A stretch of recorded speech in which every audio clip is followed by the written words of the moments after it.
歡迎收聽線上兒童廣播節目《懶瞓豬講故事》。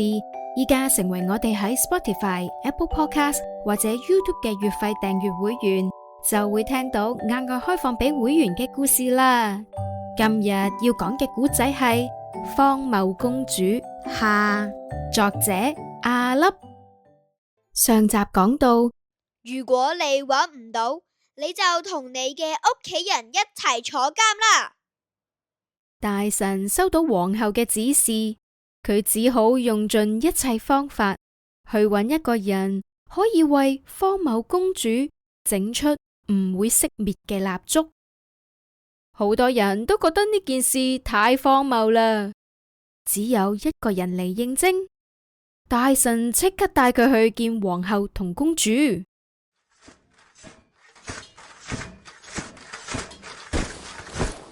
皇后、公主，呢個勇者話可以為公主服務啊。係啊，我可以整出唔會熄嘅蠟燭啊。不過我需要公主幫忙。我要做啲咩啊？請公主幫我將呢支蠟燭嘅火種向下。荒謬公主聽完點點頭。荒謬公主接過勇者手上燃燒緊嘅蠟燭，佢將支蠟燭倒轉揸，但蠟燭嘅火種冇倒轉到，依然係向上。荒謬公主又斜住揸，打橫揸，諗盡辦法都整唔到啲火種向下，反而差啲俾火燒到隻手添啊！佢攰到坐喺地上面話：好攰啊！咁難嘅，差啲燒到我隻手啊！算啦，我唔要啦。勇者聽完，微笑住點點頭，然後就騎上飛龍飛走咗啦。又有一日，荒謬公主去咗城堡後面嘅森林玩，佢見到地上面嘅蝸牛爬得好慢。當佢好專心睇緊蝸牛嘅時候，突然跳出咗一隻兔仔，嚇咗佢一大跳。佢跑去同皇后講：母后，我要蝸牛捉到兔仔。吓？冇可能！公主，蝸牛係冇可能捉到兔仔㗎。唔得啊！我要蝸牛捉到兔仔啊！就係咁，皇后又揾咗大臣去全國揾一個人，可以令蝸牛捉到兔仔。國民聽到呢個咁荒謬嘅要求，大家都笑咗出嚟。佢哋覺得公主太荒謬啦，只係自己想點就點。不過最後竟然有一個農夫嚟應徵啊！大臣即刻帶佢去見皇后同公主。我係農場嘅農夫，我需要公主嘅幫忙。我要做啲咩啊？請公主養一隻有腳蝸牛。吓？你講咩話？你冇聽錯啊！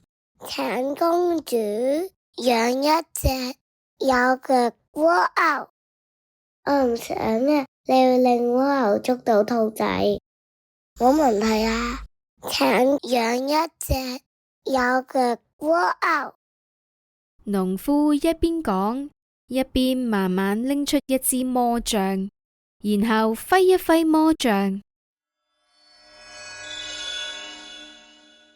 農夫嘅身體同樣貌開始變成好似泥膠咁軟綿綿，然後農夫慢慢變成勇者，將蠟燭嘅火種倒轉。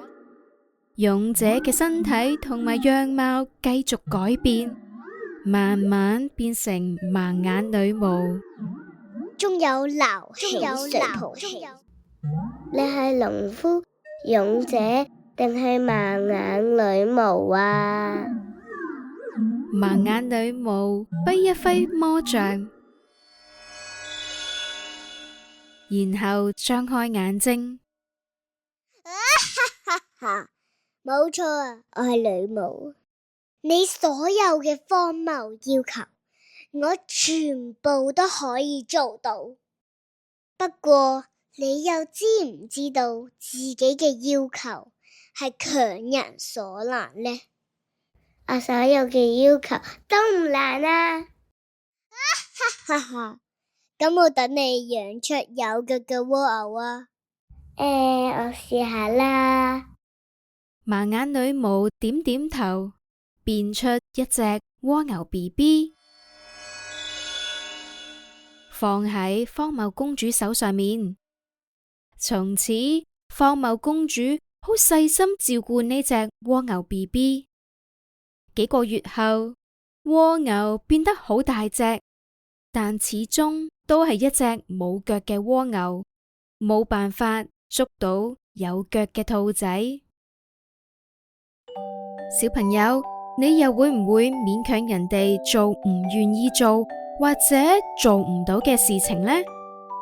荒謬公主廖希賢飾演荒謬公主，天天飾演皇后，成句飾演大臣，喬喬飾演盲眼女巫，菲菲飾演勇者，廖希喬飾演農夫。如果你中意聽爛瞓豬講故事嘅故仔，可以喺 Spotify、Apple Podcast 或者 YouTube 俾我哋嘅節目5粒星星㗎。假如想緊貼我哋嘅故事播放時間，或者知道點樣報名講故仔，就要 like 或者 follow 爛瞓豬講故事嘅 Facebook 啦。記得得閒就聽爛瞓豬講故事啦。